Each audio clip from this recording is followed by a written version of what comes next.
इस देश की लोकतंत्र के लिए चंद्रशेखर आजाद, भगत सिंह सबने अपने प्राणों की कुर्बानियां दी थी। इसलिए दी थी कि लोकतंत्र की स्थापना करने के लिए दी थी। लेकिन एक परिवार के अंदर जीवन भर पकड़ के बैठोगे तो जनता माफ नहीं करेगी। वो भगत सिंह, चंद्रशेखर आजाद ऊपर से देख रहे हैं कि हमारे इस देश की हालत क्या हो गई। एक परिवार के अंदर पार्टी सिमट जाए, ये बर्दाश्त नहीं होगा। मुझे इस बात की प्रसन्नता है, एक बार फिर आप नरेंद्र मोदी की सरकार बनाओ। छिंदवाड़ा अभी तक थोड़ा हमसे रूठा रूठा था, लेकिन बसंत की नई ऋतु चल रही है, नए पत्ते आ रहे हैं, नए फल फूल की तरफ वनस्पति बढ़ रही है, राजनीतिक हवा भी बदल रही है। अब छिंदवाड़ा अपना पुराना रोल छोड़ करके नए रोल की तरफ दिख रहा है, मुझे एहसास हो रहा है। क्या महिला, क्या पुरुष, कहां से शुरू करूं, कहां खत्म करूं। इनने कहा न्याय पत्र में बहनों को मौका देंगे। दुर्भाग्य के साथ उदाहरण बताना चाहूंगा। दुर्भाग्य कितना है, जो भाई साहब यहाँ कभी नेता बनते थे वो बहन बेटी को कहते टंचमाल, ये इनकी भाषा है। कोई हेमा मालिनी को गाली देता है, कोई वो श्रीमान, क्या कौन सी बहन थी, नाम ही भूल गया, क्या बोलती है श्रीमत, क्या है वो है,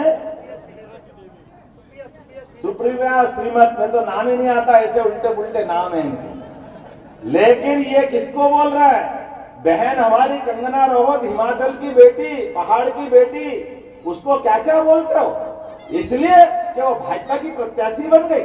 ये शोभा देता है क्या आपको किसी बहन बेटी का अपमान करना? और उसका प्रमाण देख लो, हमारे द्वारा 29 लोकसभा की सीट में हमने 6 बहनों को टिकट दिए, कांग्रेस ने नहीं दिए। कांग्रेस ने केवल एक दी, बड़ी मुश्किल से। ये इनका चरित्र है, बोलते कुछ, करते कुछ, दिखाते कुछ। ये लाडली बहनों के लिए जो राशि पहुंचाई, किसने पहुंचाई? हमारी सरकार ने पहुंचाई। जोरदार ताली बजाओ बहन बेटी के सम्मान के लिए। आदिवासी भाई बहन को मकान देने का काम किसने किया? हमारी सरकार ने किया, नरेंद्र मोदी जी ने किया। जोरदार ताली बजाओ। गरीब आदमी के घर में मकान नहीं होना चाहिए, गरीब आदमी के घर के नल के जल नहीं होना चाहिए। क्यों नहीं होना चाहिए? गरीब आदमी का अपना बच्चा पढ़ लिख के डॉक्टर, वकील, इंजीनियर, ऑफिसर बने, क्यों नहीं बनना चाहिए?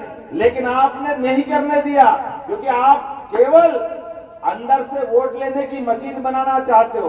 गरीब गरीब पढ़ा रहे ताकि आपकी जय जयकार होती रहे। लेकिन अब समय बदला है, अब करवट बदली है, और बदलते समय ने एक इतिहास बनाने का ठाना है।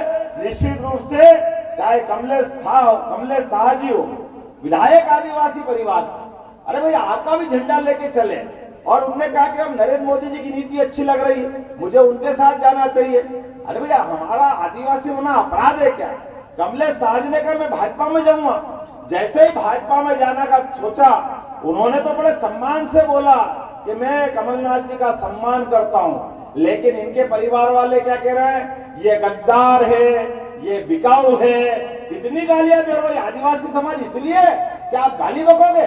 कोई माफ नहीं करेगा आदिवासी समाज का व्यक्ति, उसके ऊपर कोई उंगली उठाए, कोई बर्दाश्त नहीं करेगा। बोलो करोगे क्या? कोई करोगे क्या?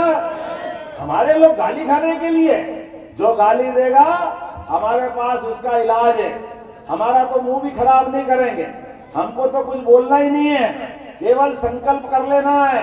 आने वाली 19 तारीख को आपके हाथ में, भगवान कृष्ण के हाथ में जैसे सुदर्शन चक्र है, केवल वो चक्र का उपयोग करना है।